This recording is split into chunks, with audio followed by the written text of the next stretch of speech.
এখনকার বাচ্চারা সবাই পছন্দ করে ফাস্ট ফুড, তারপর বিভিন্ন ধরনের কেক, ডেজার্ট, এইগুলোর সাথে পরিচিত। বাংলাদেশের তো একটা ঐতিহ্য আছেই। আগেকার দিনে দেখা যেত যে পিঠা নিয়ে অনেক বড় একটা আমেজ থাকতো শীতকালে, কিন্তু বর্তমান জেনারেশনের যে বাচ্চারা আছে তারা কিন্তু পিঠা যে একটা জিনিস, বাংলাদেশের ঐতিহ্যকর একটা জিনিস, এটা ভুলতেই বসেছে।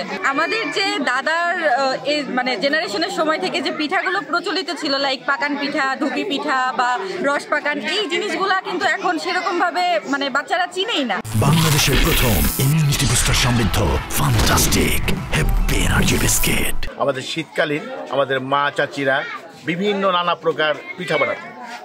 এই পিঠার প্রচলনটা আমাদের দেশ থেকে প্রায় হারিয়ে যেতে বসেছে বিভিন্ন রকম ফাস্ট ফুডের আমাদের দেশে আগ্রাসনের কারণে।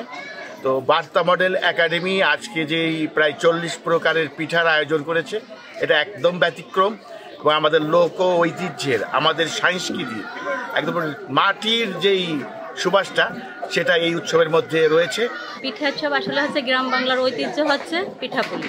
নিম্নে 40 প্রকার পিঠার তৈরি করা হয়েছে আমাদের বাচ্চাদের এবং শিক্ষকদের সমন্বয়ে, সবাইকে নিয়ে এই আয়োজনটা করা হয়। ছোটবেলায় যেসব পিঠা দেখেছি সেই সব পিঠা আজকে সমাজ থেকে প্রায় হারিয়ে যেতে বসেছে।